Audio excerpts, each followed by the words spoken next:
Good evening and welcome to 12th lecture of surface chemistry. Myself Abhishek Raj and you are watching class 12th chemistry English medium.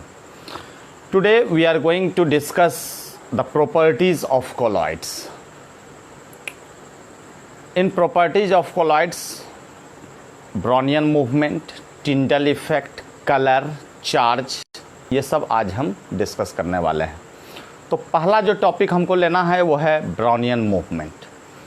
तो पहले भी ये चर्चा हो चुकी है नीचे के क्लासों में, क्लास 9th में आप पढ़े होंगे ब्राउनियन मूवमेंट। तो रॉबर्ट ब्राउन नाम का वैज्ञानिक 1827 में उन्होंने ऑब्जर्व किया कि जो कोलाइडल सॉल्यूशन है, अगर हम पावरफुल अल्ट्रा माइक्रोस्कोप से देखें तो जो कोलाइडल पार्टिकल्स होता है वह इन state of continuous zigzag motion, मतलब क्या कि वो जो है टेढ़े मेढ़े जिगजैग मोशन में कोलाइडल पार्टिकल्स दिखाई पड़ता है। हम एग्जांपल के तौर पे लें तो कोई कंटेनर में वाटर रखा हुआ है और उसमें जो पोलन ग्रेन्स है उसमें भी इस तरह का कंटिन्यूअस जिगजैग मोशन दिखाई पड़ा। तो ये जो मूवमेंट है वह किस कारण से एराइज हुआ?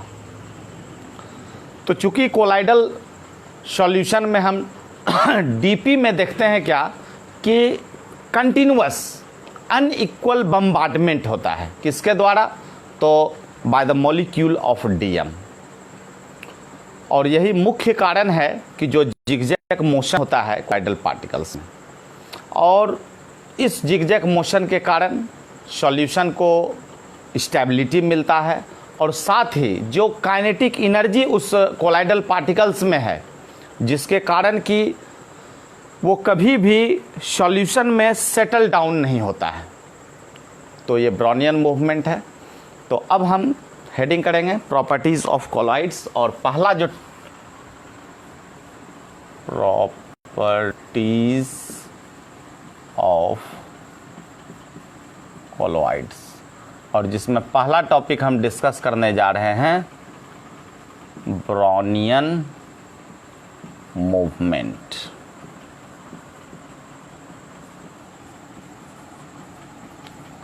Robert brown 1827 observe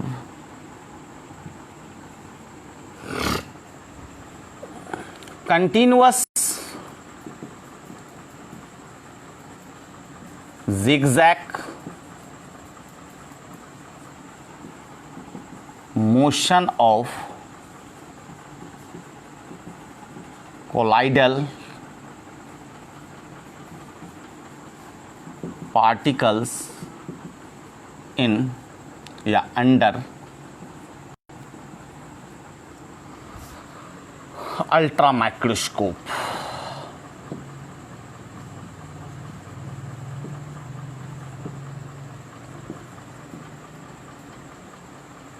This zigzag movement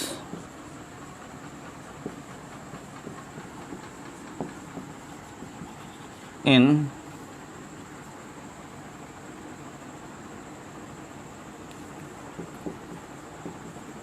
colloids are due to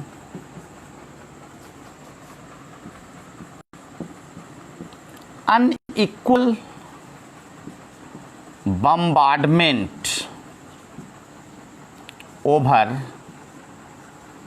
dp by the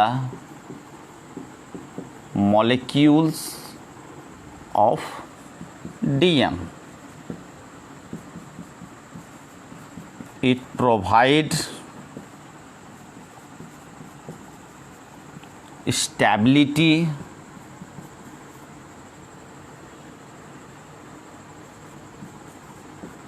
to the colloidal solution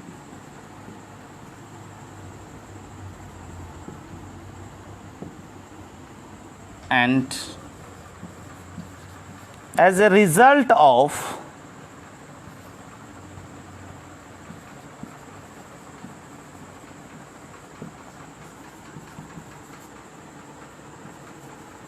zigzag movement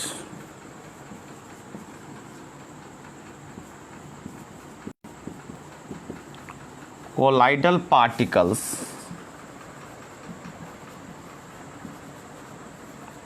does not settle down.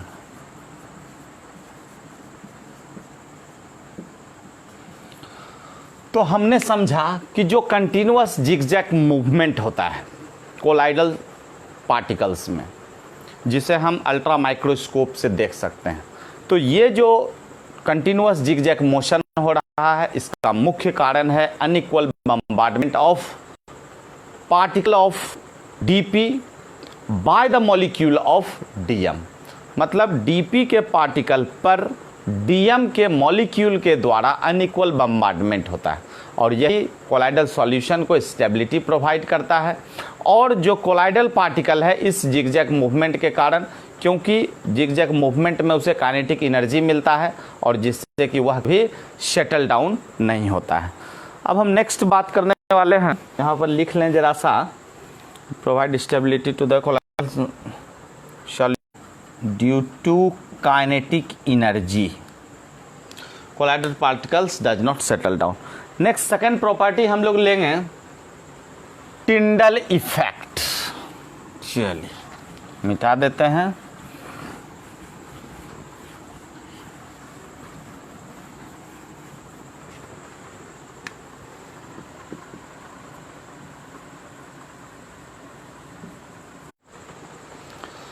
When a strong converging beam of light pass through colloidal solution, जब strong converging beam of light colloidal solution से पास करता है और dark room में हम देख रहे हैं, तो जो पाथ है बीम का वो स्पष्ट दिखाई पड़ता है। The path of beam get illuminated. ये मुख्य जो घटना यहाँ जो है वर्क कर रही है वह है स्कैटरिंग ऑफ लाइट। तो हम कह सकते हैं कि when a strong converging beam of light pass through a colloidal solution placed in dark room, the path of beam get illuminated due to scattering of light. तो ये पाथ को हम जैसे सिनेमा हॉल में प्रोजेक्टर लगा हुआ है और उस प्रोजेक्टर का जब बीम फोकस करता है स्क्रीन पर, तो जो पाथ है लाइट का वो हम देख पाते हैं। ये ऐसा इसलिए हो पाता है क्योंकि जो लाइट है उसमें जो कोलाइडल पार्टिकल्स हैं वो स्कैटर्ड हो जाते हैं। साथ ही हम और भी इम्पॉर्टेंट फेनोमेनन जैसे स्काई का जो कलर है ब्लू है, और किसी कोलाइडल सॉल्यूशन में हम देखते हैं क्या कि उसका जो इम्प्यूरिटीज होता है वह भी स्पष्ट दिखाई पड़ता है इसी इफेक्ट के कारण। तो बहुत ही इम्पॉर्टेंट इफेक्ट है और हम देखने जा रहे हैं टिंडल इफेक्ट। तो हम लिखेंगे when a strong beam of converging light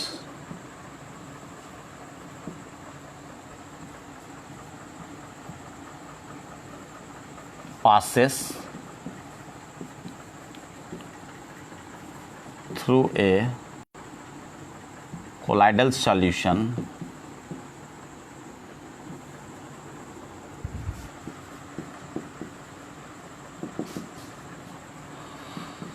in a dark room, its path get illuminated due to scattering of light.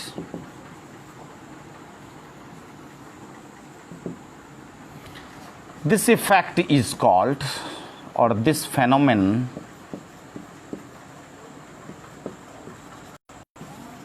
is called Tyndall effect.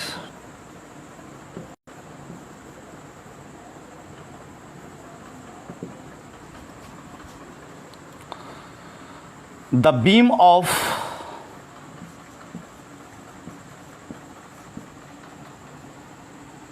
light produced by projector in cinema hall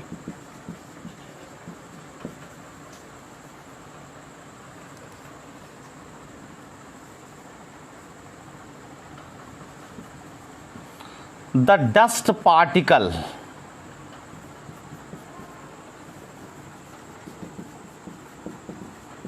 in the path of light also visible due to scattering of light। और साथ ही हम देखने वाले हैं कि जो sky का colour blue होता है, तो यहाँ स्टेटमेंट जो हमने लिखा कि when a strong beam of converging light passes through a colloidal solution in a dark room its path get illuminated due to scattering of light, this phenomenon is called Tyndall effect. हम यहाँ मिटाते हैं और एक line और लिखेंगे इसमें कि the colour of sky appears blue and the impurities in the colloidal solution also visible due to this effect as a result of scattering of light।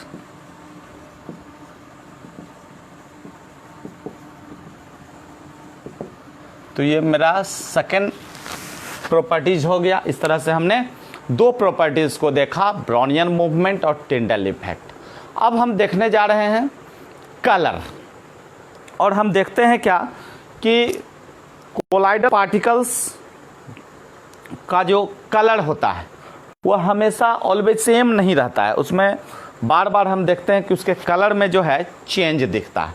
तो the colour of solution are not always same. कारण क्या है?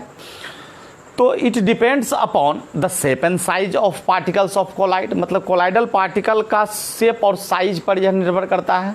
और साथ ही हम देखते हैं कि जो लाइट उस पर पड़ रहा है वह किस वेवलेंथ का पड़ रहा है, किस मेथड ऑफ प्रिपरेशन को अप्लाई करके हमने कोलाइड्स को बनाया है, और साथ ही जो लाइट है या मतलब ट्रांसमिटेड लाइट उस पर पड़ रहा है या रिफ्लेक्टेड लाइट पड़ रहा है। अगर हम एग्जाम्पल के रूप में देखें तो मिल्क और वाटर का मिक्सचर है और हम रिफ्लेक्टेड लाइट में देखते हैं तो रिफ्लेक्टेड लाइट में वह जो है रेड दिखाई पड़ता है, जबकि हम ट्रांसमिटेड लाइट में देखते हैं तो ब्लू दिखाई पड़ता है। नहीं, उल्टा हम बता रहे हैं। तो जब मिक्सचर हम मिल्क और वाटर का देखते हैं तो जो ट्रांसमिटेड लाइट है उसमें रेड दिखाई पड़ता है और रिफ्लेक्टेड लाइट में वह ब्लू दिखाई पड़ता है। यह मुख्य रूप से चूँकि जो लाइट उस पर पड़ रहा है वह किस प्रकार का लाइट पड़ रहा है वह भी उसके कलर के डिटर्मिनेशन के लिए रिस्पॉन्सिबल है। तो हम देखने जा रहे हैं नेक्स्ट जो प्रॉपर्टीज़ होगा कोलाइडल सॉल्यूशन का, वो है क्या? कलर। तो मिटा दें इसे।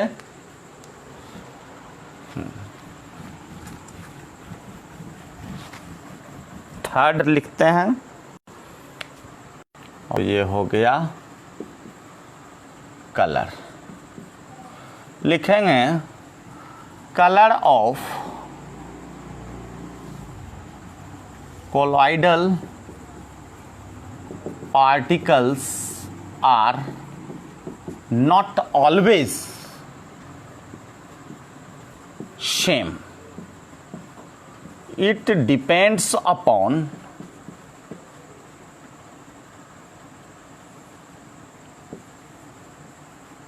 first shape and size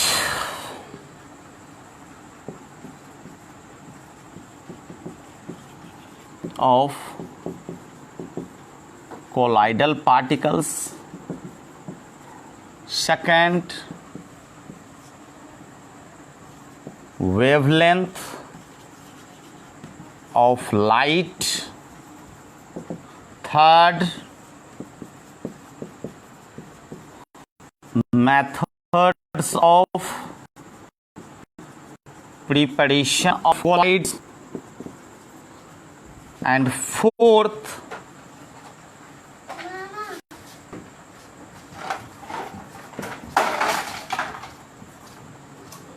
in which light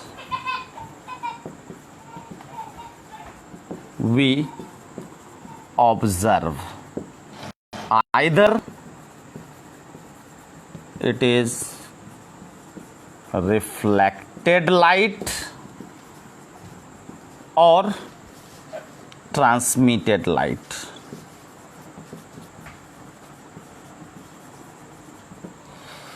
example के रूप में हम लेंगे और ये मिटा देते हैं कि the colour of colloided particles are not always same. तो हम देखेंगे क्या,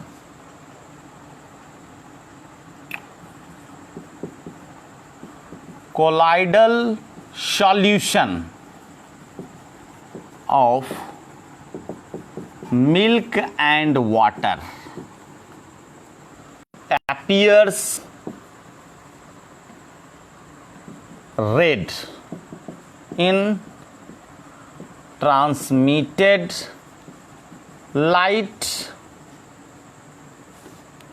but in reflected light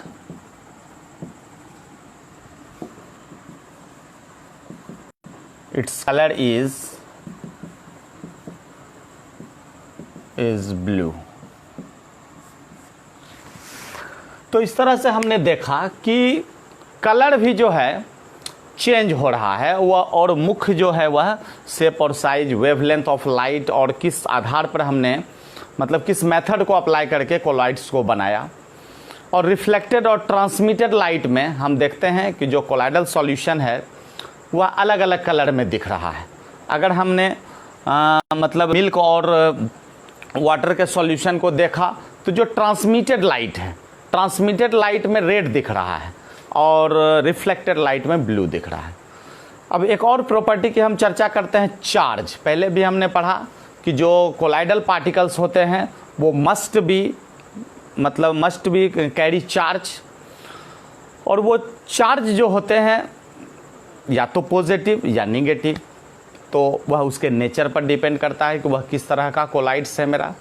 तो हम कह सकते हैं कि colloidal particles are always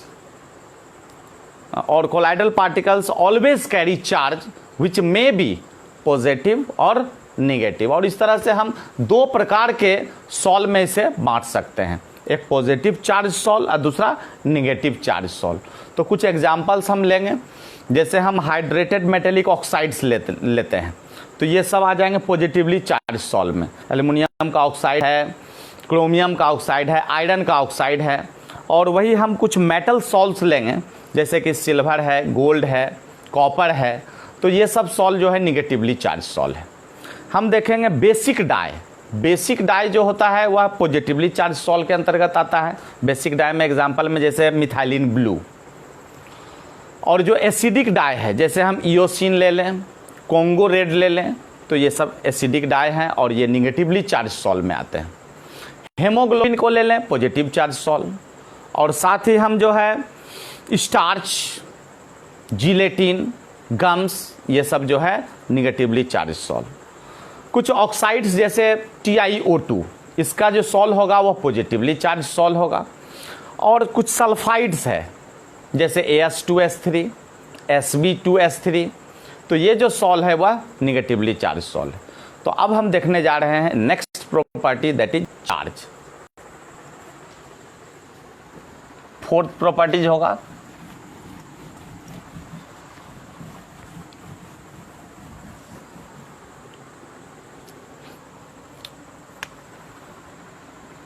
charge. The colloid या colloidal particles must be charged which depends on the nature of colloids.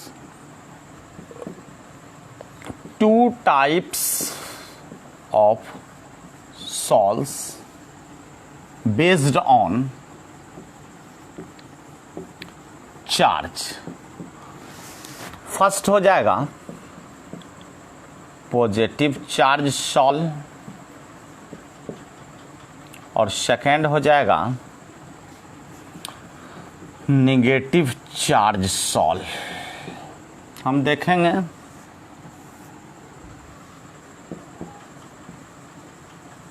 Hydrated metallic oxide और यहाँ हम लोग लिख देंगे मेटल सॉल्ट्स। तो जैसे हम Al2O3 XH2O, Fe2O3 XH2O, Cr2O3 XH2O, ये सारे जो हैं पॉजिटिव चार्ज सॉल हैं। वही हम कॉपर, सिल्वर, गोल्ड, ये सब जो सॉल होंगे वो निगेटिवली चार्ज सॉल होंगे। अब हम लोग देख रहे हैं कि हेमोग्लोबिन, ये जो है पॉजिटिवली चार्ज सॉल होगा। यहाँ हम स्टार्च, गम्स,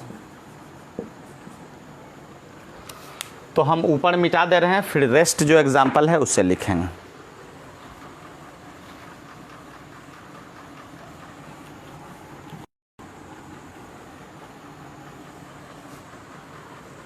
इसी को हम ऊपर कर रहे हैं,